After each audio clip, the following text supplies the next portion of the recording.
Hello students, कैसे हैं आप सब। आशा करते हैं आप स्वस्थ होंगे, अच्छे होंगे और खूब मन लगाकर पढ़ रहे होंगे। तो बच्चों, आज हम इतिहास हिस्ट्री का पाठ 11 कक्षा 6 पढ़ रहे हैं। इस पाठ का नाम है इमारतें, चित्र तथा किताबें। तो बच्चों, जब से हमने आपको ये हिस्ट्री पढ़ानी शुरू की है, आपने देखा होगा कि पहले जब हमने शुरू की थी ये पढ़नी, तो आपको हमने बताया था कि उस समय में इमारतें होती ही नहीं थी, किताबों का तो नाम ही नहीं पता था, चित्र भी नहीं पता थे।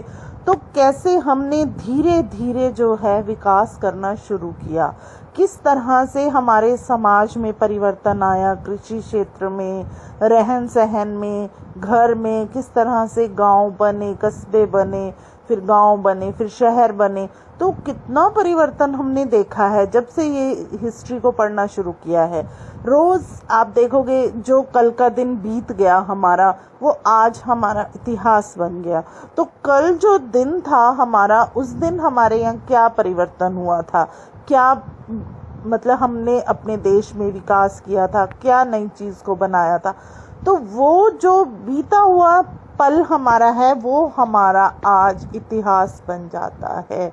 तो इतिहास जो है रोज बदलता है, रोज नए परिवर्तन हो रहे हैं, रोज नए हमारे क्षेत्र में, हमारे समाज में, हमारी राजनीति में विकास होता जा रहा है। तो आपने पहले देखा कि किस तरह से इंसान ने तरक्की की, उसके बाद किस तरह से क्या राजा बने, फिर उसके बाद राजा बने, फिर उसके बाद नेता आ गए। तो ऐसे धीरे धीरे हमारी राजनीति में, धार्मिक में, धर्म स्थानों पर पहले किस तरह से किन लोगों को जाने दिया जाता था। आज के समय में हर व्यक्ति जो है धार्मिक स्थल पर जा सकता है। और पहले के समय में जो चित्रकारी थी वो आपने देखी किस तरह से थी। एक डंडा बना दिया, उसके ऊपर ऐसे गोला सा बना दिया, नीचे दो ऐसे लकीरें खींच दी, तो वो हमारी चित्रकारी उस समय में इस तरह की थी। धीरे धीरे चित्रकारी में कितना परिवर्तन आता गया। और ये इतिहास और ये जो जैसे हमारी किताबें हैं, तो किताबें हमारी कैसे बनी, जब कुछ लोगों को समझ में आया कि हमें इतना, पहले क्या था कि पहले के समय में कोई पढ़ा लिखा नहीं था। जब हमने शुरू किया है पढ़ना, उस समय में आपने देखा था ना कि इंसान कपड़े भी नहीं पहनता था, तो उसको कच्चा खाना खाता था, उसको खाना पकाना भी नहीं आता था, आग जलानी ही नहीं आती थी, तो वो खाना कैसे पकाता। तो धीरे धीरे जब विकास हुआ तो लोगों ने लिपि देखी, पहले संस्कृत में लिखते थे, उर्दू में लिखते थे, धीरे धीरे हिंदी में लिखना शुरू किया। तो किताबें हमारी कैसे बनी है वो भी आपने देखा कि किस तरह से जो है विद्वान आए, उन्होंने किस तरह से लिखना शुरू किया। पहले पत्तों पे लिखा, फिर उन्होंने पत्थर पे लिखना शुरू किया। तो इस तरह से हमारा लिखने का उसमें भी कितना परिवर्तन आया। तो फिर हमारे कितने समय बाद जाके जो है ये किताबें बनी, और आज उन्हीं किताबों की मदद से आप पढ़ाई कर रहे हो।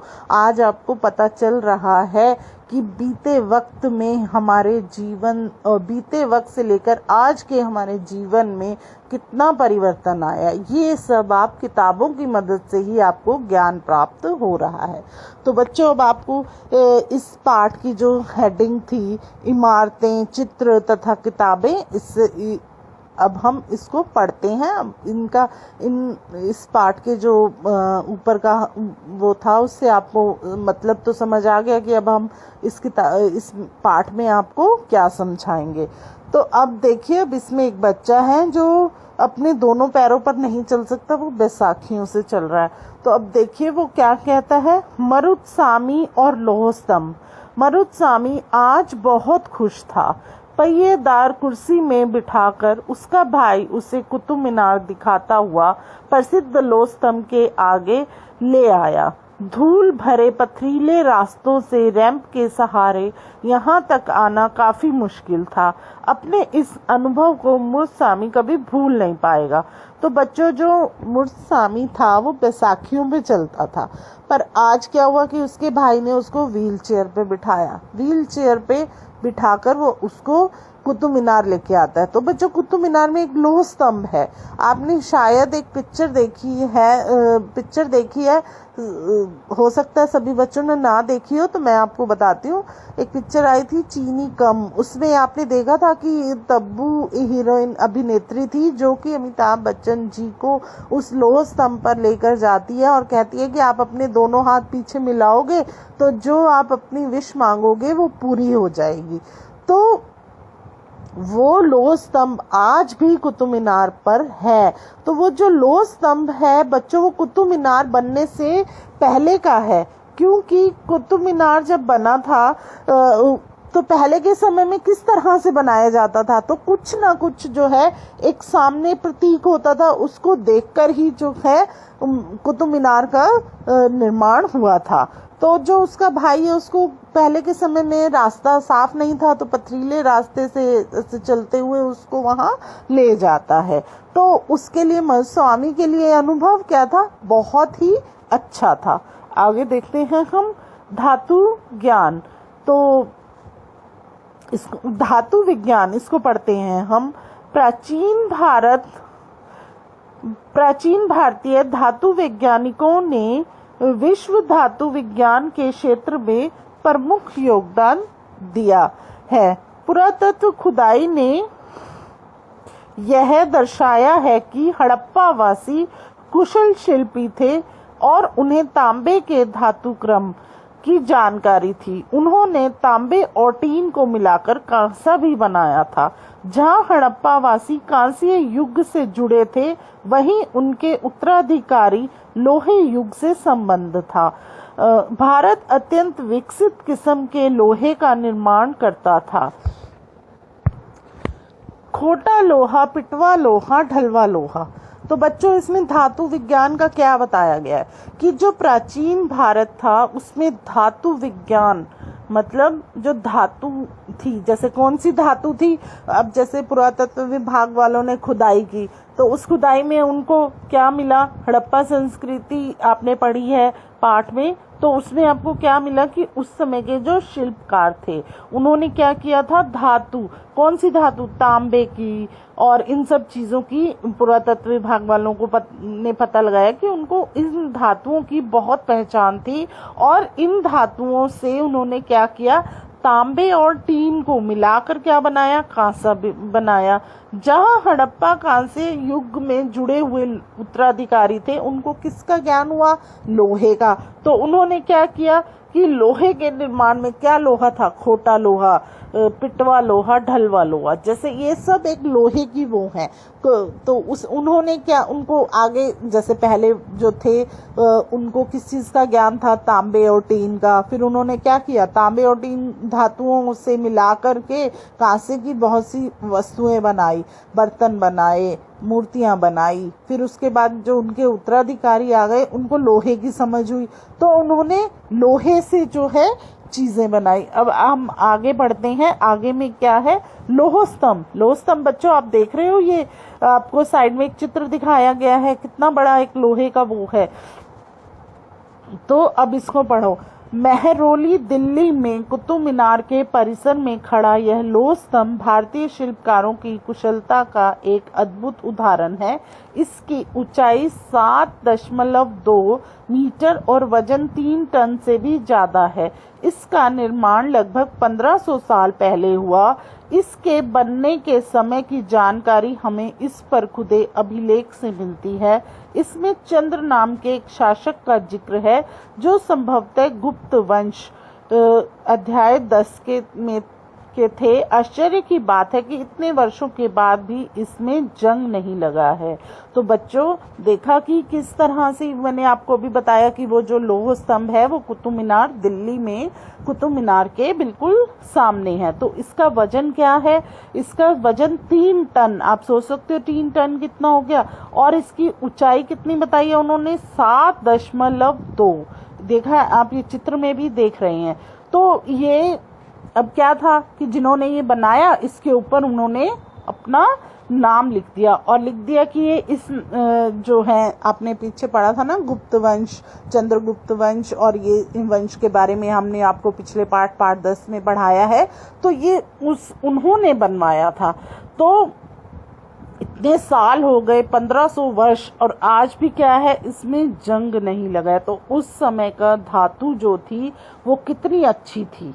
आप देख सकते हैं आज के समय का आप लोहा देखो तो उसमें किस तरह से जंग लग जाता है। आप देखते होंगे आपके घर में भी कोई लोहे की छोटी छोटी सी चीज़ें पड़ी होती है, तो आप देखते हो कि कुछ समय तक अगर आप उनको इस्तेमाल नहीं करते हो या उसकी साफ सफाई नहीं करते हो तो उसमें जंग लग जाता है।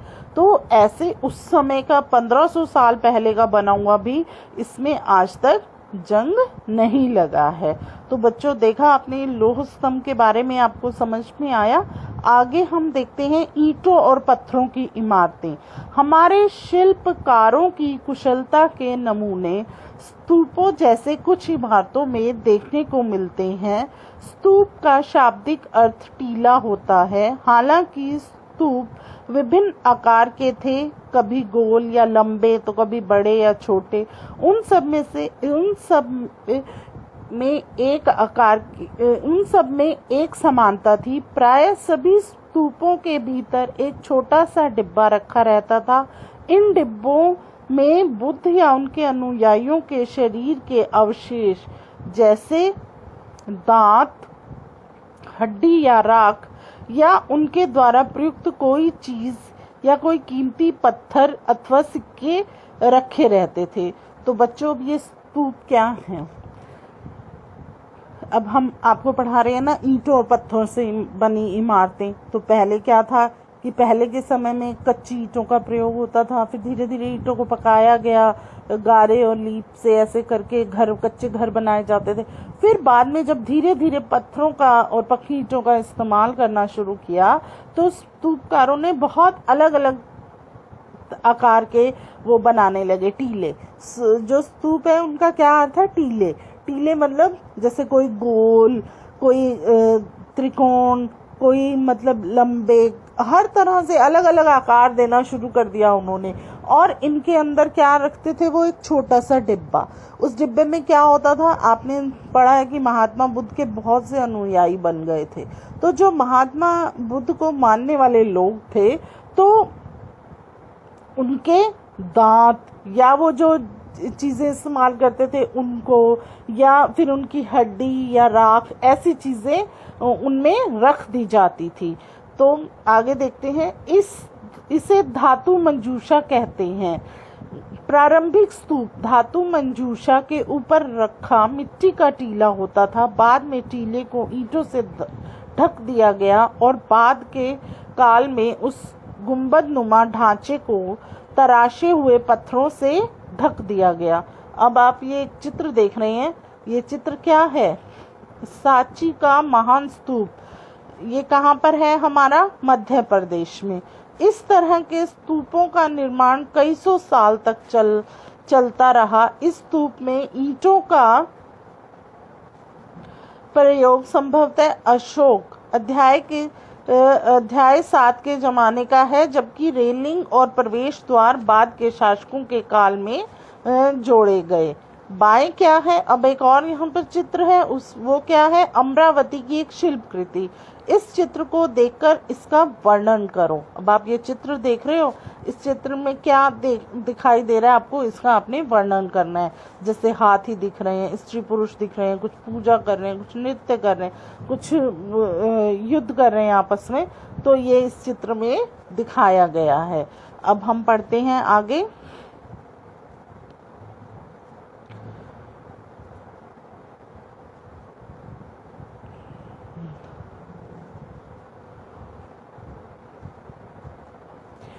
धातु मंजूषा, अब आपने देख लिया ये जो चित्र बना हुआ है, इसमें आप देख रहे हो कि किस तरह से चित्रकारी की गई है। शिल्पकार कितने उस समय कितनी अच्छी नक्काशी करते थे। अब इस पर कितनी सुंदर उन्होंने तरीके से इसको तैयार किया है। इसके पीछे देखो आप गोल गुंबद दिख रहा है, इसके दरवाजे देख सकते हो। तो किस तरह से कितना अच्छा ये बनाया गया है।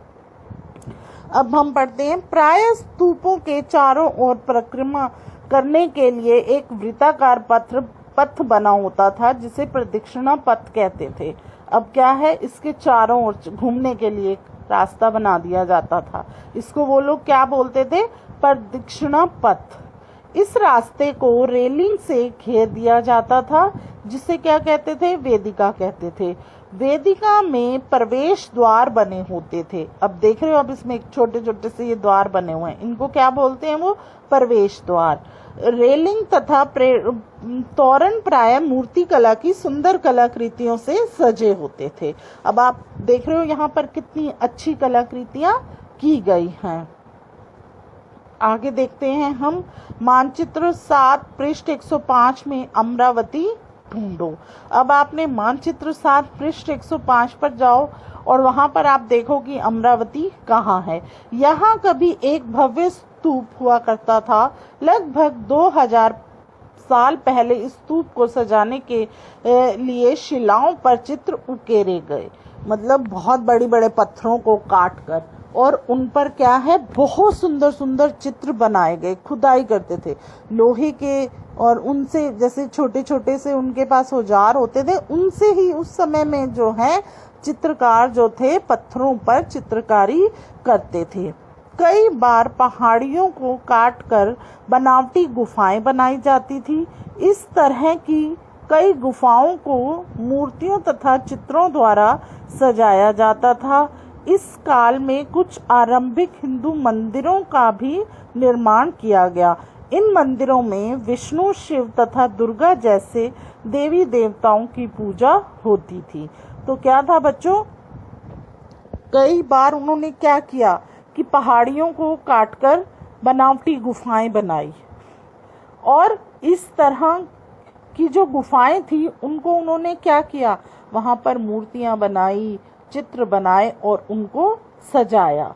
और जो क्या था कि इस काल में जो आरंभिक हिंदू हुए, उन्होंने क्या किया कि मंदिर बनाने शुरू कर दिए। और मंदिर में वो किसकी पूजा करते थे, भगवान विष्णु की, शिव की और दुर्गा माता, इनकी वो लोग पूजा करते थे। मंदिरों का सबसे महत्वपूर्ण भाग गर्भगृह होता था, जहां मुख्य देवी या देवता की मूर्ति को रखा जाता था। इस स्थान पर पुरोहित धार्मिक अनुष्ठान करते थे और भक्त पूजा करते थे। अक्सर गर्भगृह को एक पवित्र स्थान के रूप में दिखाने के लिए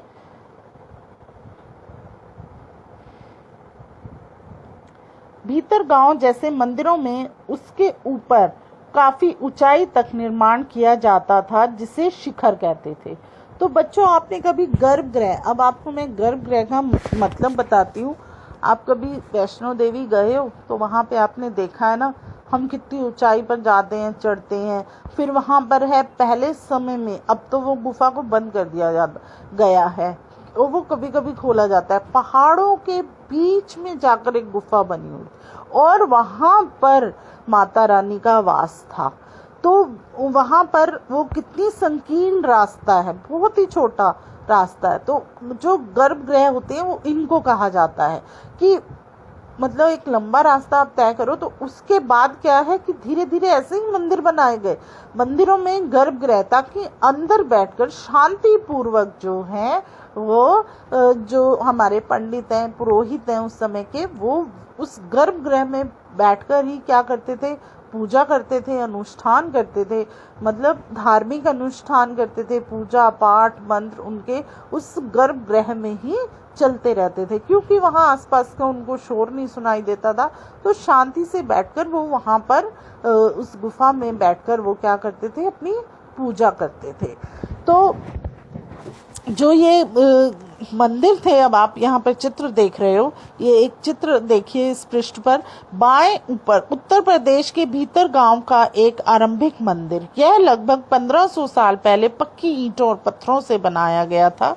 और दाएं में क्या आप देख रहे हो, आप देख रहे हो ना खूब सारे मंदिर, ये क्या है, महाबलीपुरम के एकाश्मिक मंदिर हैं। इनमें से प्रत्येक मंदिर एक ही विशाल पहाड़ी को तराश कर बनाया गया है, इसीलिए इन्हें एकाश्रम कहा गया है। ईंटों से बनाए जाने वाले मंदिरों से यह बिल्कुल भिन्न होते थे।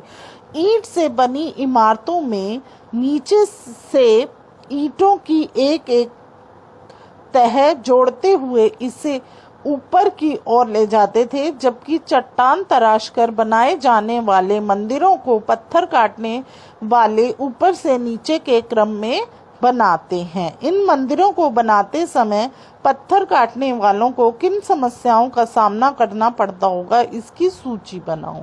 दाएं, ऐहोल का दुर्गा मंदिर, यह लगभग 1400 साल पहले बनाया गया था।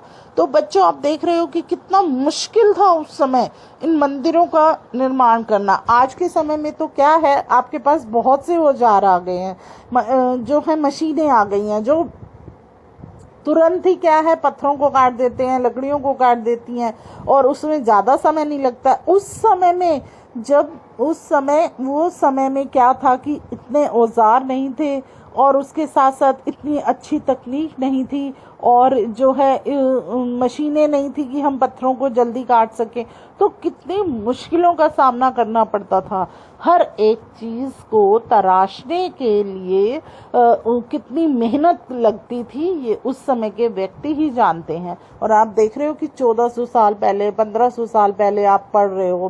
पहले जब हमने शुरू किया था पढ़ना तो 3000 वर्ष पूर्व की बातें थी। तो अब आप 1400 साल पहले भी आप देख रहे हो कि किस तरह से, कितनी सुंदर चित्रकारी से उन्होंने कितनी अच्छी अच्छी इमारतें बनाई हैं, मंदिर बनाए हैं। अब हम आगे पढ़ते हैं। शिखर निर्माण के कठिन कार्य के लिए सावधानी से योजना बनानी पड़ती थी। अधिकतर मंदिरों में मंडप नाम की एक जगह होती थी। यह एक सभागार होता था जहां लोग इकट्ठे होते थे। तो बच्चों, क्या था पहले, अब तो क्या है, अब लोग जो हैं एक बहुत अच्छी जगह पर, जैसे कुछ भी जो है अपने कार्य कर लेते हैं, ग्राउंड बना लेते हैं।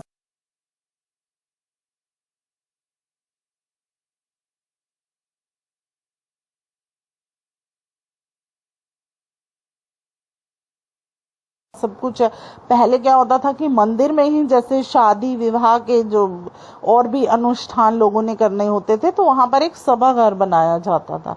तो उस सभागार को वो क्या कहते थे, मंडप कहते थे। और जहां पर ही क्या है, लोग इकट्ठे होते थे और अपने धार्मिक अनुष्ठान करते थे। मानचित्र 7 पृष्ठ 105 में महाबलीपुरम और ऐहोल को ढूंढो। इन शहरों में पत्थरों से बने कुछ उत्कृष्ट मंदिर हैं, उनमें से कुछ यहाँ दिखाए गए हैं।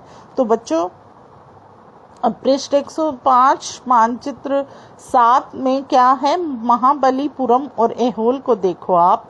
और वहां पर जो है इन शहरों में क्या था, बहुत ही सुंदर पत्थरों से बनाए हुए मंदिर हैं। ये आप चित्र मैंने आपको दिखाए हैं इस पृष्ठ पर।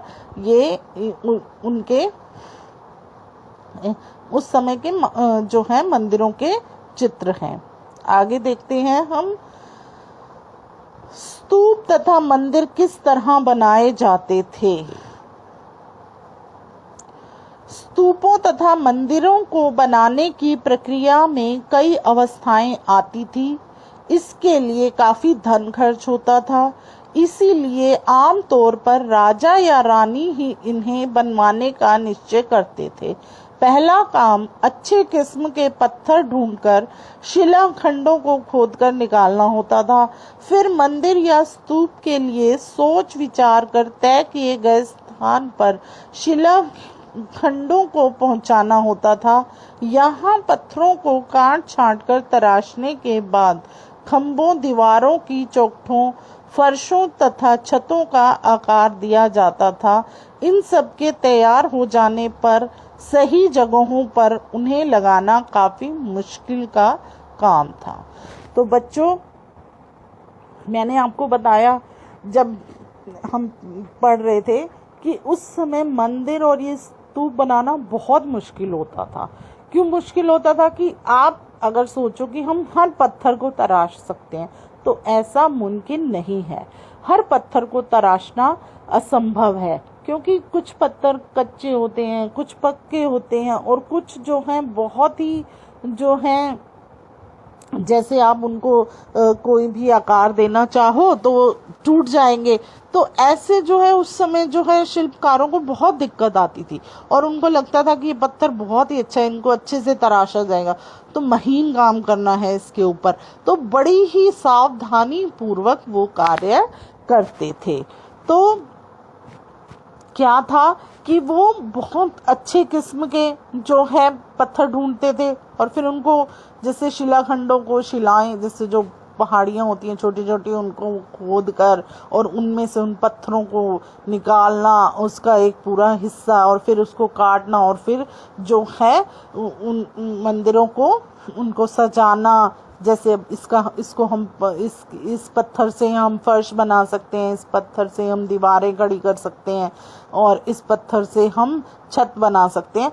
तो ये सब कार्य करना बहुत ही मुश्किल होता था। तो अब आप एक चित्र और देख रहे हैं यहाँ पर। इस चित्र के बारे में क्या जानकारी है इसको हम बताते हैं।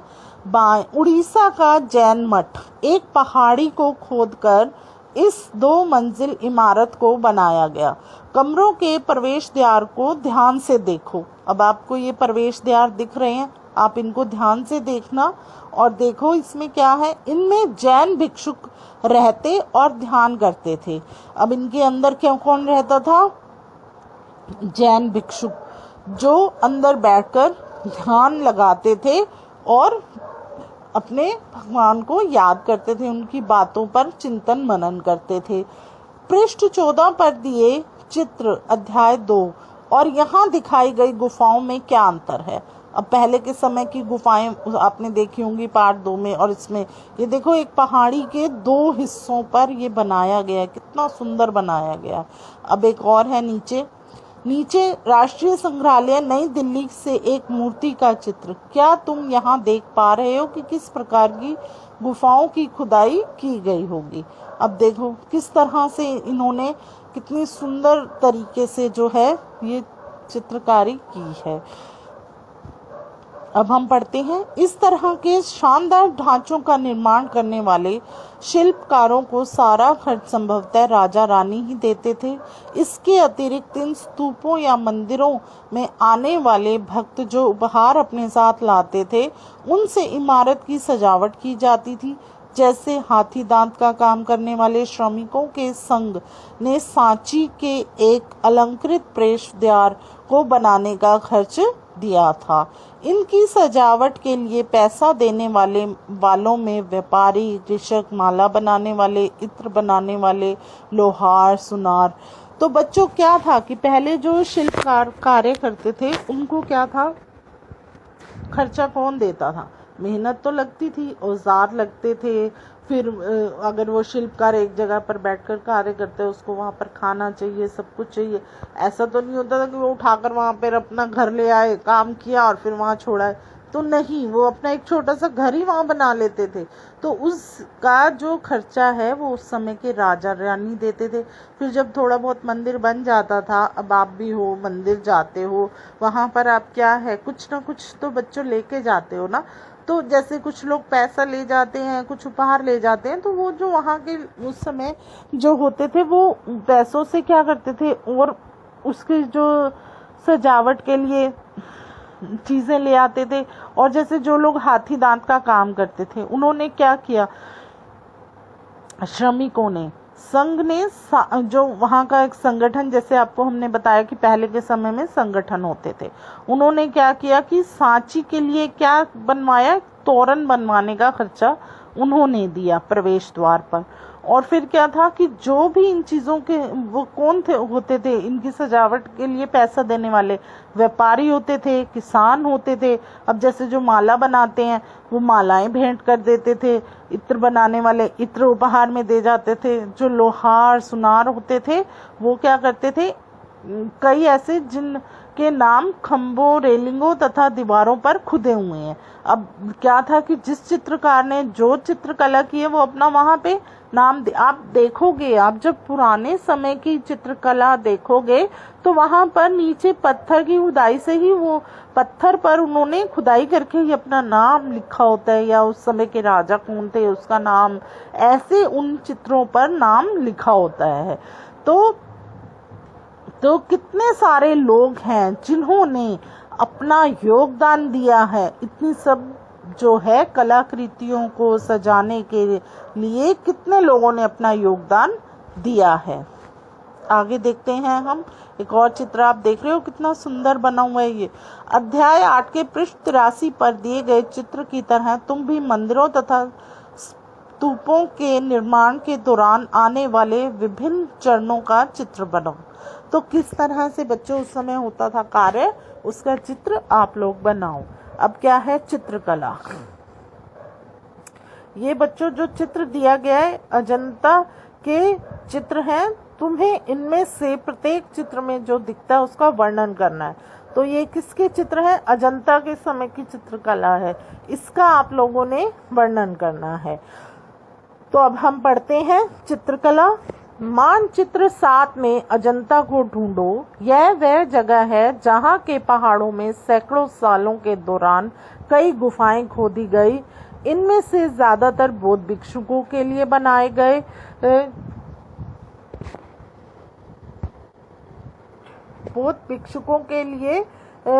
गए विहार थे। इनमें से कुछ को चित्रों द्वारा सजाया गया था। यहाँ इनके कुछ उदाहरण दिए गए हैं। गुफाओं के अंदर अंधेरा होने की वजह से अधिकांश चित्र मशालों की रोशनी में बनाए गए थे। इन चित्रों के रंग 1500 साल बाद भी चमकदार हैं। ये रंग पौधों तथा खनिजों से बनाए गए थे।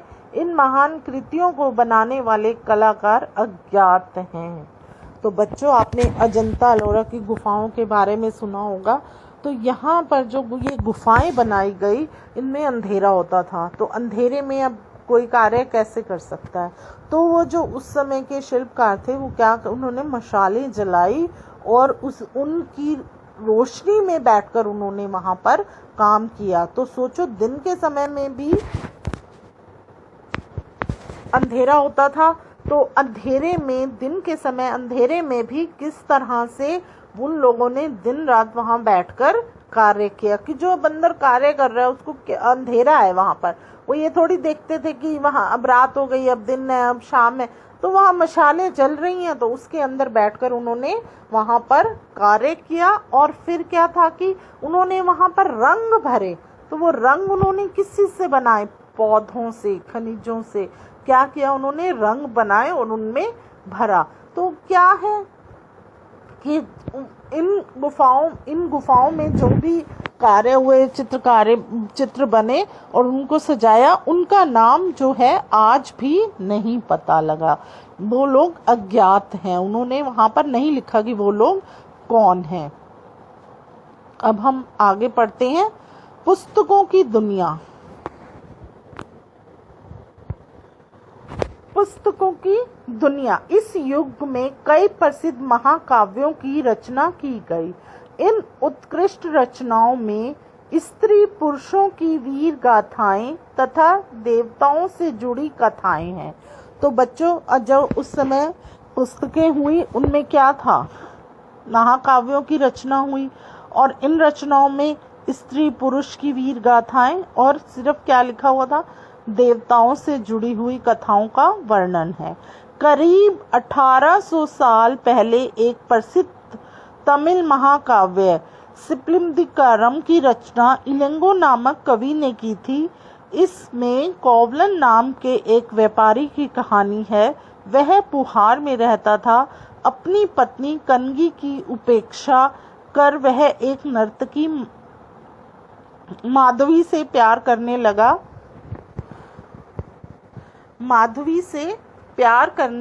लगा। बाद में वह और कनगी पुहार छोड़कर मदुरई चले गए। वहां पांड्य राजा के दरबारी जोहरी ने कोवलन पर चोरी का झूठा आरोप लगाया, जिस पर राजा ने उसे प्राण दंड दे दिया। कन्नगी जो अभी भी उसे प्रेम करती थी, इस अन्याय के कारण दुख और रोष से भर गई। उसने मदुरई शहर का विनाश कर डाला। तो बच्चों क्या है ये? 1800 साल पहले का लिखा हुआ एक तमिल महाकाव्य है। इसकी रचना किसने की थी? इलांगो नामक कवि ने की थी। तो उसमें क्या था? इसमें एक कॉलन नाम का एक व्यापारी था, तो वो कहाँ रहता था? पुहार में रहता था। उसकी जो पत्नी थी वो कनगी थी, तो वो उससे प्यार तो उसकी जो पत्नी थी कनगी, वो उससे प्यार नहीं करता था, वो एक नृत्य करने वाली माधवी से प्यार करता था। तो जब कनगी जो थी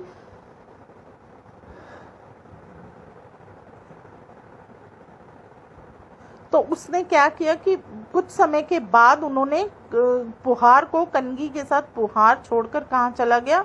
मुद्रे चला गया। वहां पर क्या हुआ कि वहां पर जाकर जब पांड्या राजा के दरबारी थे, उन्होंने उस पर चोरी का आरोप लगा दिया।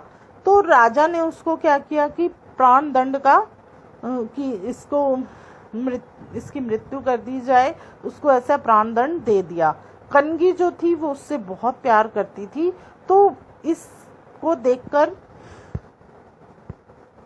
जो कनगी थी वो उसको बहुत प्यार करती थी, तो वो इस अन्याय के कारण जो क्या थी, दुख रोष में भर गई और उसने क्या प्रण ले लिया कि वो मदुरई शहर को नाश कर देगी, विनाश कर देगी। तो अब आप आगे देखते हैं इसके बारे में क्या बताया है। शिल्पदीकारम से लिया गया एक वर्णन। यहाँ कवि ने कनगी के दुख का इस तरह वर्णन किया है। ओ मेरा दुख तो देखो, तुम मुझे सांत्वना तक नहीं दे सकते। क्या यह सही है कि विशुद्ध सोने से भी सुंदर तुम्हारा शरीर बिना धुला धूल से सना यूं ही पड़ा है? यह कहाँ का न्याय कि गोधुली की इस स्वर्णिम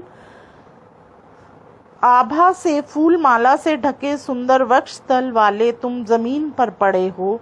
मैं अकेली असहाय और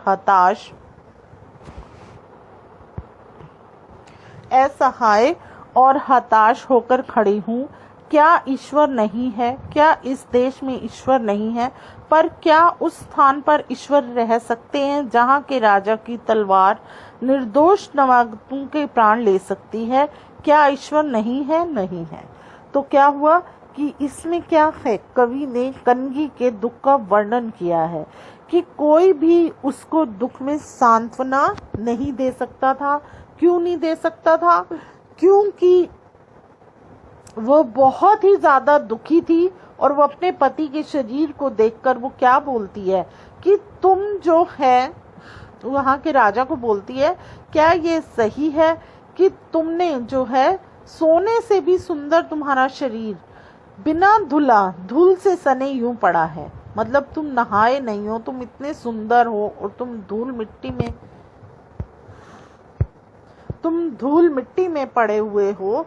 ये कहाँ का न्याय है? गोधूली की बेला जब बच्चों होती है, गोधूली की बेला क्या होती है? जब सूरज छुप जाता है और चांद आने वाला होता है, तो जो बीच का समय होता है, आप अपनी दादी, नानी, मम्मी से पूछना कि गोधूली की बेला, वो आप लोगों को बताएंगी। उस समय वो दिखाएंगी कि ये वाला समय जो है गोधूली की बेला है, जब दिन छुप रहा होता है और रात आने वाली होती है, तो बीच का समय होता है, उसको गोधूली की बेला कहते हैं। उस समय जो है एकदम लहरें तक शांत हो जाती हैं और पक्षी अपने घरों को लौटते हैं। वो समय बहुत ही अच्छा और शांत होता है। तो ये वो होती है गोधूली की बेला। तो वो कोई कहती है कि गोधूली की बेला में भी क्या है, तुम्हारा जो शरीर है वो फूल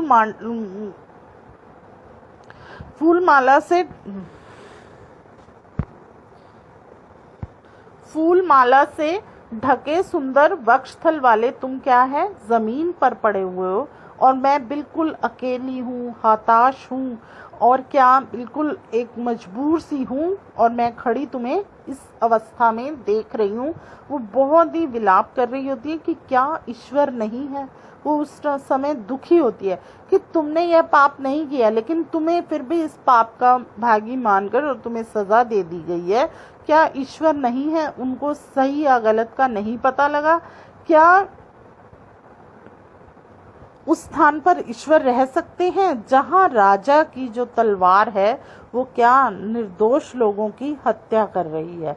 तो क्या ईश्वर नहीं है? वो ईश्वर को ही कह रही है इसमें वो ईश्वर को सुना रही है कि बिना नहाए हुए भी व्यक्ति कितना सुंदर है, वो ऐसा पाप नहीं कर सकता है। क्या आप भगवान नहीं हो? क्या आपने नहीं देखा? और वो इस तरह से वहां पर खड़ी विलाप कर रही है। आगे बढ़ते हैं। एक और तमिल महाकाव्य मणिमेखलाई को करीब 1400 साल पहले सतनार द्वारा लिखा गया। इसमें कोवलन तथा माधवी की बेटी की कहानी है। ये रचनाएं कई सदियों पहले ही खो गई थी। उनकी पांडुलिपियों दोबारा लगभग 100 साल पहले मिली। तो बच्चों, एक और तमिल महाकाव्य है, वो कौन सा है? मणिमेखलाई। वो कब लिखा गया? 1400 साल पहले। किसने लिखा? सतनार नामक एक कवि है, उन्होंने लिखा। इसमें क्या है? कोवलन है, एक व्यक्ति है जिसका नाम है कोवलन और उसकी बेटी है माधवी, उसकी कहानी है। ये जो रचनाएं हैं खो गई थी और फिर उनकी पांडुलिपियां दोबारा मिली हैं लगभग 100 साल पहले। अन्य लेखक जैसे कालिदास, जिनके बारे में तुमने अध्याय 10 में पढ़ा है, संस्कृत में लिखते थे। मैंने आपको बताया ना कि पहले समय में संस्कृत लिखी जाती थी। तो जो कालिदास कवि हैं, हम इनको पाठ 10 में हमने कालिदास की कविताओं का विज्ञानम शकुंतलम इसके बारे में आपको बताया था। तो कालिदास ने भी बहुत सुंदर रचनाएं लिखी जिनका वर्णन आज भी है। मेघदूत एक श्लोक, अब हम इसको पढ़ते हैं। मेघदूत एक श्लोक, यहाँ उनकी सबसे प्रसिद्ध रचना मेघदूत से एक अंश दिया गया है। यहाँ एक विरह बरसात के बादल को अपना संदेशवाहक बनाने की कल्पना करता है। देखो इसमें किस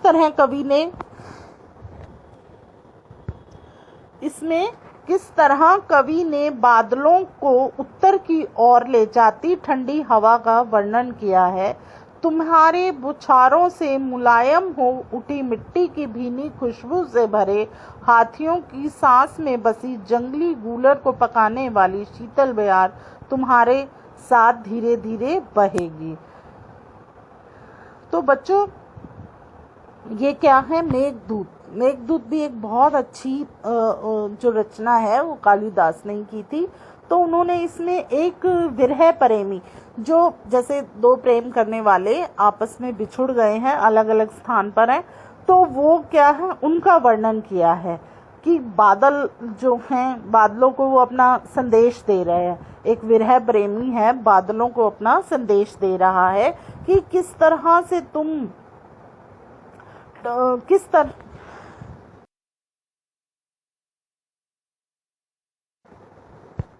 किस तरह से ठंडी हवा जो है बह रही है, छोटी छोटी बौछारें जो हैं वो धरती पर पड़ रही हैं, जिससे क्या है, मिट्टी मुलायम हो गई है और भीनी भीनी खुशबू आ रही है।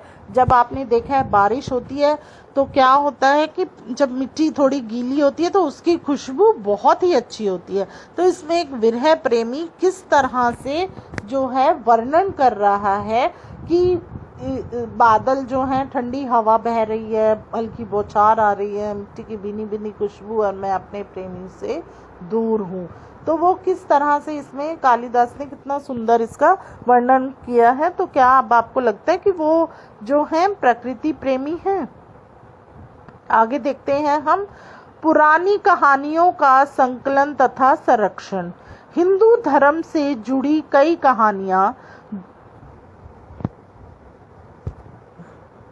कहानियां जो बहुत पहले से प्रचलित थी, इस काल में लिखी गई। इनमें पुराण भी शामिल है। पुराण का शाब्दिक अर्थ है प्राचीन। पुराणों में विष्णु, शिव, दुर्गा या पार्वती जैसे देवी देवताओं से जुड़ी कहानियां। इनमें इन देवी देवताओं की पूजा की विधियां दी गई हैं। इसके अतिरिक्त इनमें संसार की सृष्टि और राजाओं के बारे में भी कहानियां हैं। तो बच्चों, हिंदू धर्म में जुड़ी हुई कहानियां बहुत पहले से ही क्या है, प्रचलित थी। इस काल में क्या लिखा गया था? पुराण लिखे गए थे। पुराण का शाब्दिक अर्थ क्या बताया है? पुराण का शाब्दिक अर्थ है प्राचीन, मतलब बहुत पुरान, बहुत ही पुराना। तो पुराना है तो उसमें क्या है वर्णन? उस समय में देवी देवताओं का वर्णन किया जाता था, उनकी कहानियां लिखी जाती,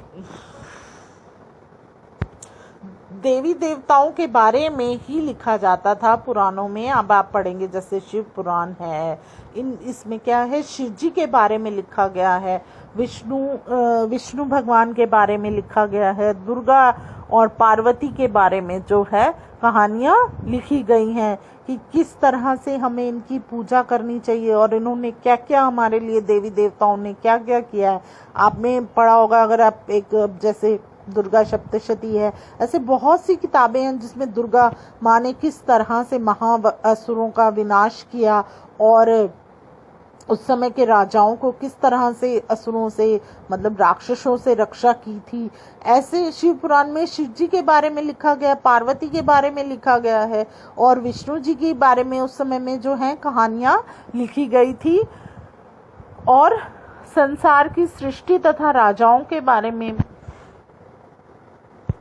कि संसार की सृष्टि मतलब इस संसार की रचना कैसे हुई, इसके बारे में भी कहानियां लिखी गई हैं।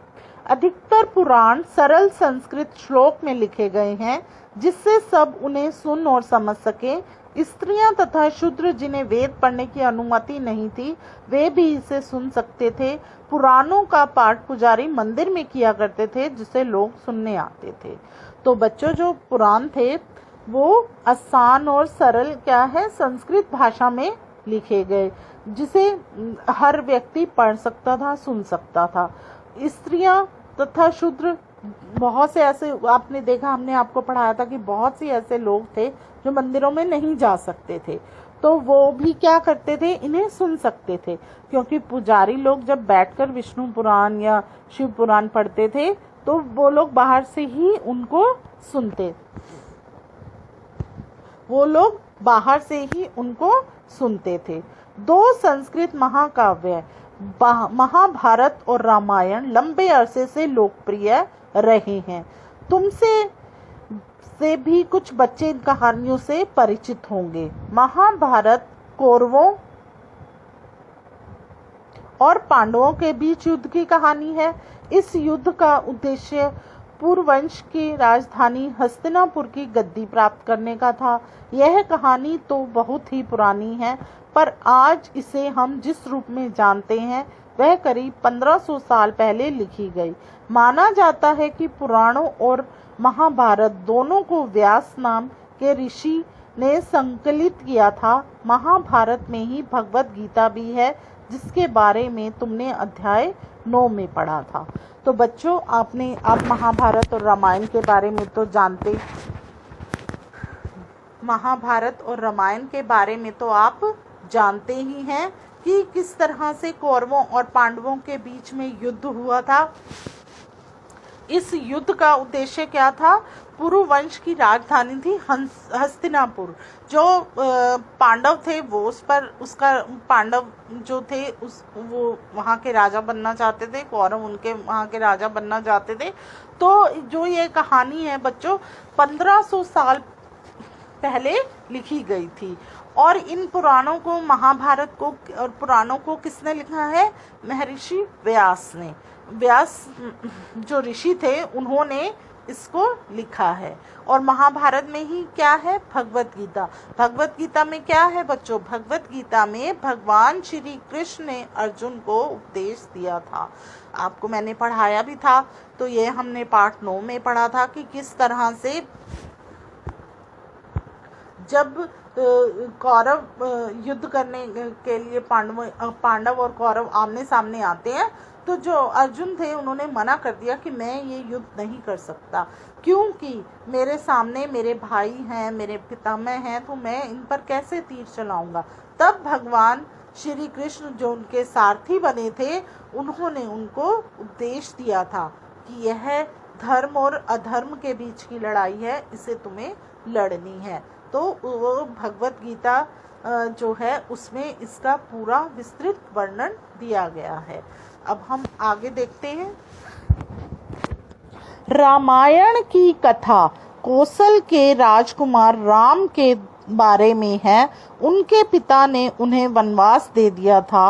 वन में उनकी पत्नी सीता का लंका के राजा रावण ने अपहरण कर लिया था। सीता को वापस पाने के लिए राम को लड़ाई लड़नी पड़ी थी। वे विजयी होकर कौशल की राजधानी अयोध्या लौटे। महाभारत की तरह रामायण भी एक प्राचीन कहानी है जिसे बाद में लिखित रूप में दिया गया। संस्कृत रामायण के लेखक वाल्मीकि माने जाते हैं। तो बच्चों, रामायण की कथा क्या थी? रामायण की कथा कौशल के राजकुमार राम के बारे में है। उनके पिता ने उनको, आपने रामायण सुनी है, देखी भी है टीवी पर, कि किस तरह से दशरथ महाराज ने राम को 14 वर्ष का वनवास दे दिया। तो जब राम वनवास पर थे तो वहां पर सीता का रावण द्वारा अपहरण कर लिया जाता है और फिर राम और रावण की जो है लड़ाई होती है। तो फिर वो सीता को वहां से लेकर अपने वापस कौशल राजधानी अयोध्या आ जाते हैं। तो ये जो रामायण भी है बहुत सुंदर है और ये महर्षि वाल्मीकि द्वारा लिखी गई है। अब आपने देखा कि महाभारत की रचना व्यास ने की थी और रामायण की रचना महर्षि वाल्मीकि ने की थी। अब आप आगे देखते हैं। आम लोगों द्वारा कही जाने वाली कहानियां। अब आम लोग कौन थे? तो महर्षि थे, वेद व्यास, वाल्मीकि। इन्होंने कितनी सुंदर रामायण और महाभारत लिखी है। अब आम लोगों द्वारा कही जाने वाली कहानियां क्या हैं? आम लोग भी कहानियां कहते थे, कविताओं और गीतों की रचना करते थे, गाने गाते थे, नाचते थे और नाटकों को खेलते थे। इनमें से कुछ तो इस समय के आसपास जातक और पंचतंत्र की कहानियों के रूप में लिखकर सुरक्षित कर लिए गए। जातक कथाएं तो अक्सर स्तूपों की रैलिंगों तथा अजंता के चित्रों में दर्शाई जाती हैं।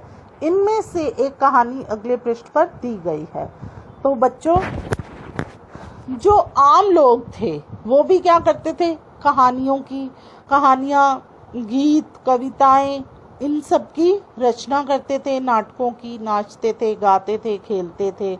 और आपने पंचतंत्र की कहानियों के बारे में तो सुना ही है और आप पढ़ते भी होंगे। इनकी किताबें मिलती हैं पंचतंत्र की कहानियों की। और क्या था कि बहुत सी ऐसी कथाएं थी जो कहाँ पर लिखी हुई थी? स्तूपों पर, रेलिंगों पर और अजंता की गुफाओं में। आपने देखा है कि कितनी सुंदर चित्रकारी का वर्णन है। तो ये सब जो है उस समय के आम लोग करते थे। तो अब हम एक और कहानी पढ़ेंगे जो अगले पृष्ठ पर है, बंदर राजा की कहानी। अब देखिए इस कहानी में क्या है। एक समय बंदरों का एक महान राजा हुआ। वह हिमालय पर गंगा के किनारे अपने 80,000 अनुयायियों के साथ रहता था। इन सारे बंदरों को एक खास आम के पेड़ के फल बहुत प्रिय थे।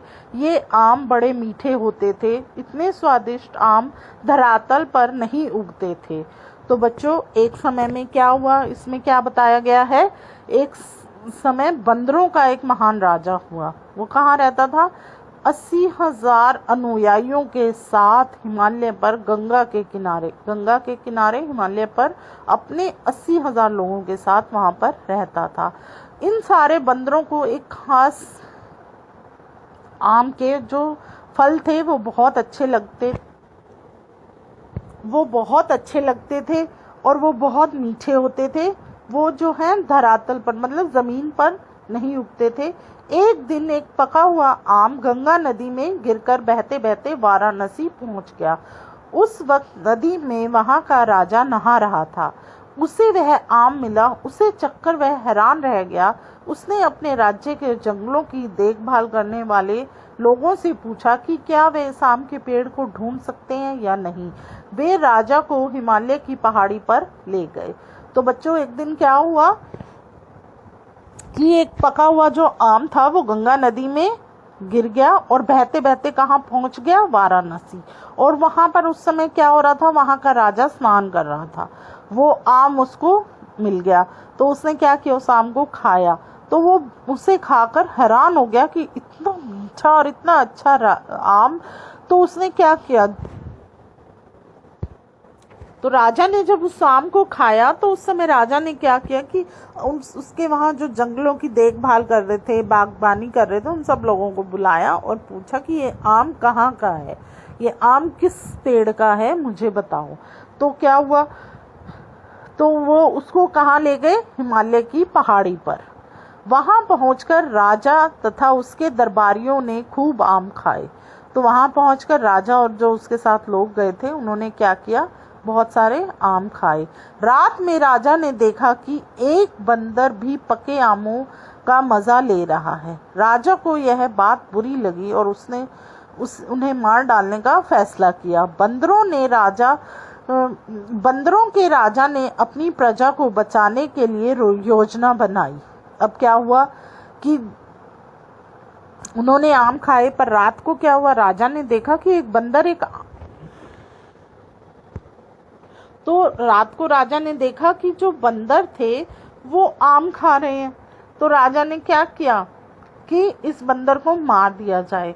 तो बंदरों के जो राजा थे, उन्होंने अपनी 80,000 सेना के साथ वहां रह रहे थे, तो उन्होंने एक योजना बनाई। क्या योजना बनाई, उसने आम की पेड़ की टहनियों को तोड़कर उन्हें आपस में बांधकर नदी पर एक पुल बनाया। इसके एक छोर को वह तब तक पकड़े रहे जब तक उसकी सारी प्रजा ने नदी को पार न कर लिया। पर इस प्रयास से वह इतना थक गया कि मरणासन होकर गिर पड़ा। तो क्या हुआ, उसने एक योजना क्या बनाई, उसने आम के पेड़ की टहनियों को तोड़कर और उन्हें आपस में बांधकर नदी पर एक पुल तैयार किया। अब एक पुल कैसे बनाया, उसने एक पुल तैयार किया। उस पुल पर क्या था कि एक छोर पर तो वो हो गया और वो उसको तब तक पकड़े रहा जब तक उसकी सारी प्रजा ने नदी पार न कर ली। और वो इतना थक गया कि जैसे ऐसे लग रहा था वो अभी मर जाएगा। राजा ने जब यह सब देखा तो उसने बंदर राजा को बचाने की काफी कोशिश की, पर वह सफल नहीं हुआ। बंदर राजा की मृत्यु पर उसे शोक हुआ और राजा ने उसे पूरा सम्मान दिया। मध्य भारत में बहुरूत के एक स्तूप से मिले एक पत्थर पर उकेरे चित्र में इसे दिखाया गया है। तो बच्चों क्या हुआ कि जब राजा ने देखा कि यह बंदर ऐसे कर रहा है, तो उसने उस बंदर को बचाने का पूरा प्रयास किया, पर वो ना बच सका। तो राजा के दिल में उसके लिए बहुत ही सम्मान पैदा हो गया और राजा ने फिर क्या किया, उसको पूरा सम्मान दिया। तो राजा ने उसको पूरा सम्मान दिया। तो इसके लिए उसने एक चित्र भी बनाया। अब आप यहाँ पर ये चित्र भी देख सकते हैं। इस चित्र में क्या है कि किस तरह से इसमें बंदरों की कारीगरी की गई है, कि कितना सुंदर ये चित्र राजा ने बनाया। आगे देखते हैं हम विज्ञान की पुस्तकें। इसी समय गणितज्ञ तथा खगोल शास्त्री आर्यभट्ट ने संस्कृत की आर्यभट्टम नामक पुस्तक लिखी। इसमें उन्होंने लिखा कि दिन और रात पृथ्वी को अपनी धुरी पर चक्कर काटने की वजह से होते हैं, जबकि लगता है कि रोज सूर्य निकलता है और डूबता है। उन्होंने ग्रहण के बारे में भी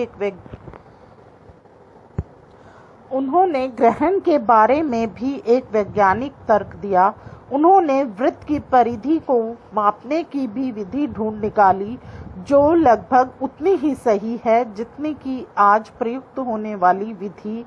वारमहीर, ब्रह्मगुप्त और भास्कराचार्य कुछ अन्य गणितज्ञ और खगोलवेता थे जिन्होंने कई खोजें की इनके बारे में और पता लगाए। तो बच्चों, हमने आपको वेदों के बारे में, पुराणों के बारे में और ग्रंथों के बारे में बताया। तो अब क्या हुआ, अब विज्ञान की पुस्तकें भी आ गई। इसमें क्या थे, इसमें गणितज्ञ, खगोल शास्त्री, आर्यभट्ट ने क्या किया, संस्कृत में आर्यभट्टियम नामक पुस्तक लिखी। इसमें क्या बताया उन्होंने, दिन और रात किस तरह से होते हैं। आपको भी पता है पृथ्वी अपनी धुरी पर चक्कर काटती है, पृथ्वी अपनी धुरी पर चक्कर काटती है, और जब वो सूर्य के सामने आती है तो दिन होता है, और जब वो उसके पीछे चली जाती है तो रात होती है। और ये पूरा चक्कर जो है पृथ्वी अपनी धुरी पर काटने में कितने दिन लगाती है, 365 दिन का समय लगता है। तो आपने देखा कि किस तरह से उस समय वैज्ञानिकों ने कितना वो किया, और फिर क्या हुआ, गणितज्ञ और खगोल शास्त्रियों ने इसके बारे में बताया, और उन्होंने फिर किसके बारे में और बताया, ग्रहण किस तरह लगते हैं कि, और उन्होंने क्या किया, पृथ्वी पर की परिधि को ढूंढने की भी विधि निकाल ली। तो जो हमारे वो थे वारमहीर, ब्रह्मगुप्त और भास्कराचार्य और कुछ अन्य गणितज्ञ और खगोलवेता, इन्होंने बहुत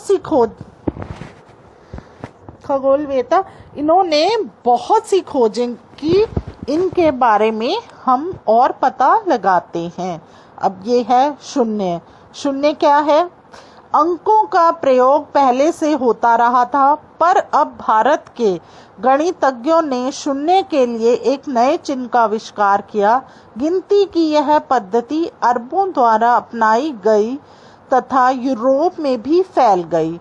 आज भी यह पूरी दुनिया में प्रयोग की जाती है। शून्य क्या है, अंकों का प्रयोग तो पहले से ही हो रहा था, अब भारत के गणितज्ञों ने शून्य के लिए एक नए चिन्ह का आविष्कार किया।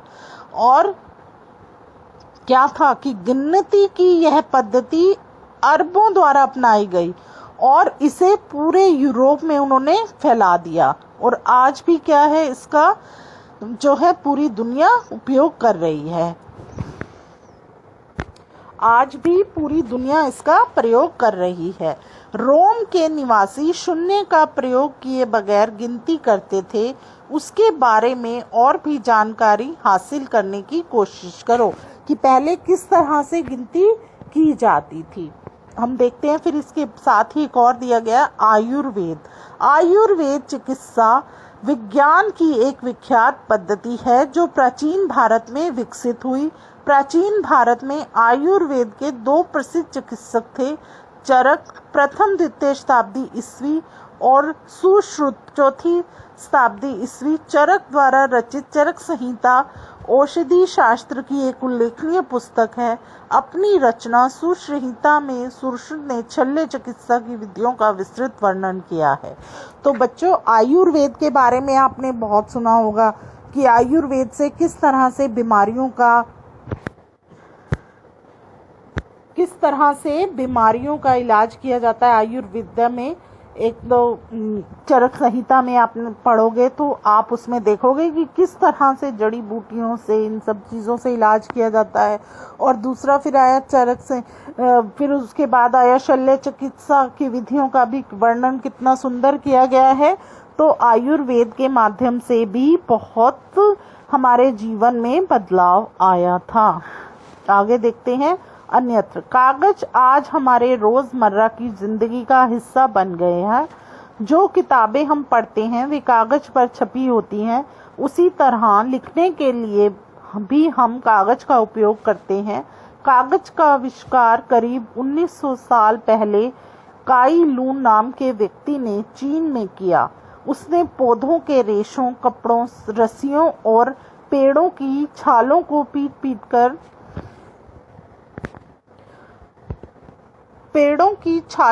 पीट कर लुगदी बनाकर उसे पानी में भिगो दिया। फिर उस लुगदी को दबाकर उसका पानी निचोड़ा और तब सुखाकर कागज बनाया। आज भी हाथ से कागज बनाने के लिए इस विधि को अपनाया जाता है। कागज बनाने की तकनीक को सदियों तक गुप्त रखा गया। करीब 1400 साल पहले यह कोरिया तक पहुंची। तो बच्चों, क्या है, आप देखें कि किस तरह से जब आप आज किताबें पढ़ रहे हो, ये सब किससे बनी, कागज से बनी। तो कागज का निर्माण कहाँ पर हुआ, चीन में। चीन में उन्होंने कैसे किया, पौधों के रेशों को, कपड़ों को, रस्सियों और पेड़ों की छालों को पीट पीट कर क्या करा, उसकी लुगदी बनाई। आप कभी भी कागज बनाने वाले के पास जाओगे, वो एक लेई बनाते हैं। लेई से फिर वो क्या है, लेई से ही फिर वो कागज का निर्माण करते हैं। तो उन्होंने किस तरह से, देखो बच्चों, उस लुगदी को बनाया और फिर उसको पानी में भिगो दिया, फिर दबाकर उसका पानी उसने निचोड़ा और उसको सुखाकर फिर उन्होंने क्या किया, कागज बनाया। आज भी जो है, और फिर क्या हुआ, बहुत सालों तक उन्होंने इस विधि को गुप्त ही रखा और फिर 1400 साल पहले यह जो विधि है वहां पर पहुंची कोरिया में। इसके तुरंत बाद ही यह जापान तक फैल गई। करीब 1800 साल पहले यह बगदाद में पहुंची। फिर बगदाद से यह यूरोप, अफ्रीका और एशिया के अन्य भागों में फैली। इस उपमहाद्वीप में भी कागज की जानकारी बगदाद से ही आई। तो क्या हुआ कि कितने सालों बाद तो ये कहाँ पहुंची, कोरिया। कोरिया के बाद ये तुरंत कहाँ पहुंच गई, जापान। और फिर करीब 1800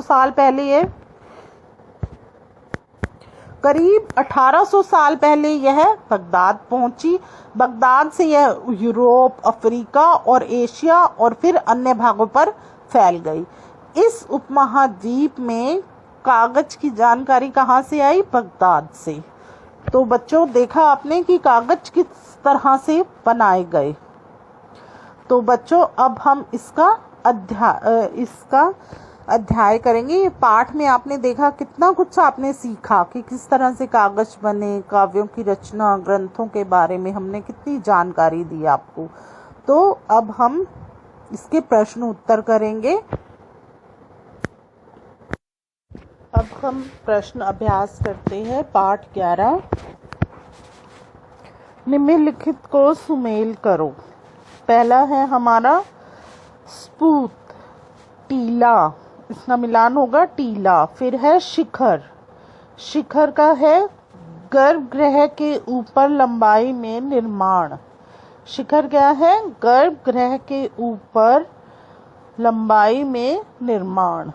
फिर है मंडप, मंडप का क्या है, मंदिर में लोगों को इकट्ठा करने की जगह।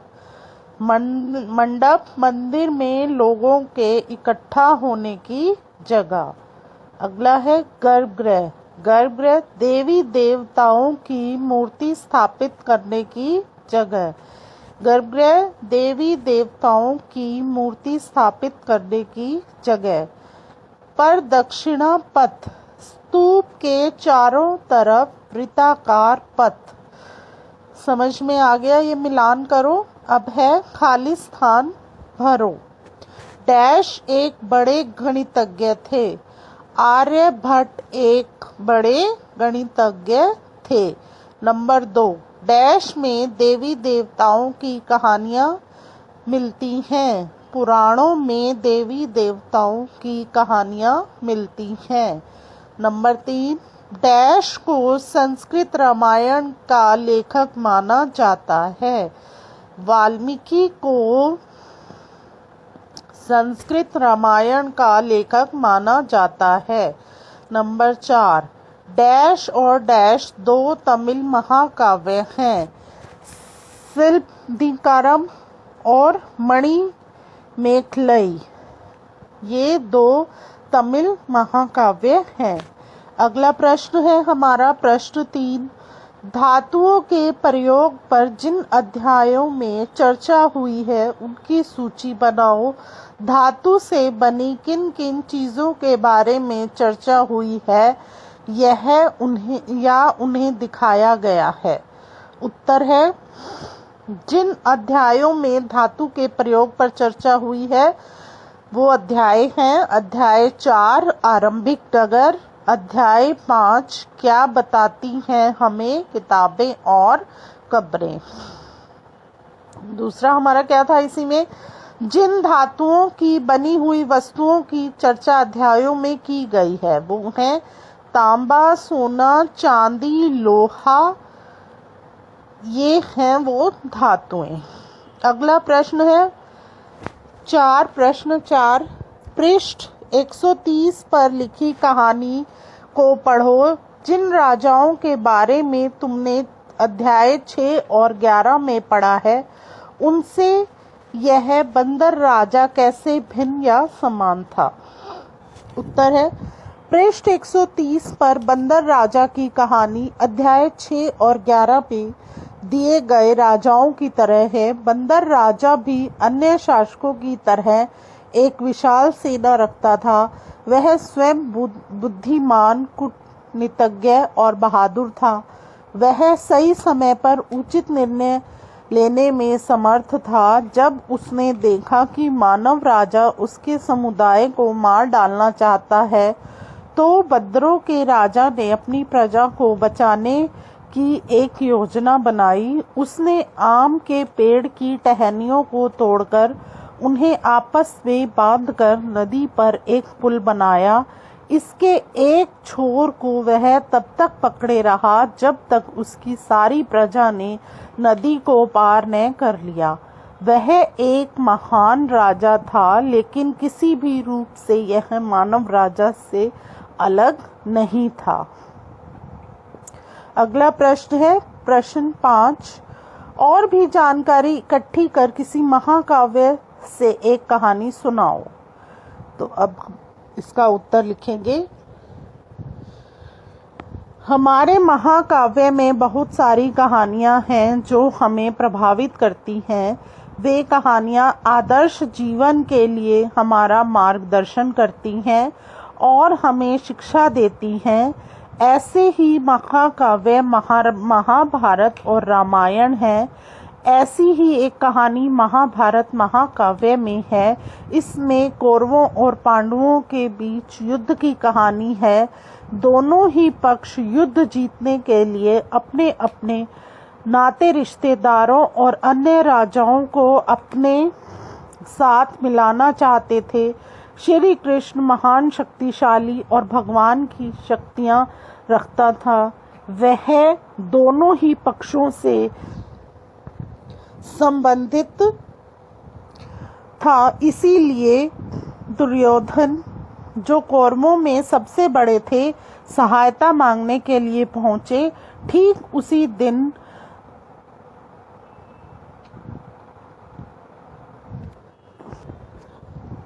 पांडवों में से एक अर्जुन भी सहायता मांगने के लिए कृष्ण के पास पहुंचे। श्री कृष्ण उस समय सोए हुए थे। दुर्योधन घमंडी था, इसीलिए वह श्री कृष्ण के सिर की तरफ बैठ गया। अर्जुन दुर्योधन के बाद पहुंचे और वह विनम्र भी थे, इसीलिए पैर की दिशा में बैठ गए। श्री कृष्ण ने पहले ही घोषणा कर रखी थी कि जो मेरे पास पहले सहायता मांगने आएगा, मैं उसका साथ दूंगा। श्री कृष्ण जी जैसे ही नींद से जागे, उन्होंने अर्जुन को देखा। उन्होंने कहा कि वह अर्जुन का साथ देंगे। दुर्योधन ने इसका विरोध किया और कहा कि मैं पहले सहायता मांगने आया हूँ। कृष्ण ने कहा कि अगर हम किसी से भी कुछ प्राप्त करना चाहते हैं तो इसके लिए हमें विनम्र होना पड़ेगा। इस प्रकार दुर्योधन ने श्री कृष्ण के साथ को खो दिया। इस कहानी से हमें यह शिक्षा मिलती है कि हम जिससे सहायता की अपेक्षा करते हैं, उसके साथ उदंडता का व्यवहार नहीं करना चाहिए। अगला प्रश्न है इमारतों आओ करके देखें। इमारतों तथा स्मारकों को अन्य प्रकार से सक्षम व्यक्तियों के लिए और अधिक प्रवेश योग्य कैसे बनाया जाए, इसके लिए सुझाव सूची दो। तो आप क्या सुझाव दे सकते हैं इसमें? इमारतों और स्मारकों में ढलान वाले प्रवेश द्वार के साथ साथ रेलिंग की सुविधा होनी चाहिए ताकि पहिए वाली कुर्सी आसानी से प्रयोग में आए, और व्यक्तियों के लिए उचित रोशनी का प्रबंध होना चाहिए तथा खाली स्थान से अलग प्रवेश द्वार की व्यवस्था होनी चाहिए। आगे है कागज के अधिक से अधिक उपयोगों की एक सूची बनाओ। कागज बहुत महत्वपूर्ण है। इसका प्रयोग विभिन्न रूपों में किया जाता है। वो है, हम जो किताब पढ़ते हैं वह कागज पर ही छपी होती है। हम लिखने के लिए भी कागज का प्रयोग करते हैं। वस्तुओं के पैकेट बनाने के लिए भी कागज का प्रयोग होता है। खेल के सामान जैसे कि बनाने में भी कागज का प्रयोग होता है, कृत्रिम गुलदस्ता बनाने में भी कागज का प्रयोग होता है। तो कागज हमारे लिए कितना महत्वपूर्ण है। आगे है, इस अध्याय में बताए गए स्थानों में से तुम्हें किसी एक को देखने का मौका मिले तो किसे चुनोगे और क्यों। तो इसमें देखो बच्चों, आपको जो भी स्थान पसंद आए आप उसके बारे में लिख सकते हैं, पर मैं लिख रही हूँ इसमें, मैं महरौली दिल्ली को देखना पसंद करूंगा। मैं वह लौह स्तंभ को देख सकेंगे। यह भारतीय शिल्पकारों की कुशलता का एक अद्भुत उदाहरण है। आश्चर्य की बात यह है कि इतने दिनों के बाद भी इसमें जंग नहीं लगा है। इसी परिसर में कुतुब मीनार वास्तव में एक महान स्मारक है। मैं महरौली में एक मनोहर स्मारक देख सकूंगा। तो बच्चों, ऐसे ही आपको जो चीज पसंद है, आप जिसको देखना चाहते हैं, उसके बारे में आप इस प्रश्न के उत्तर में लिख सकते हैं। तो यह आपके प्रश्न और उत्तर थे। आशा करते हैं आपको यह पाठ बहुत ही अच्छे से समझ में आया होगा। आप सभी बच्चों का बहुत बहुत धन्यवाद।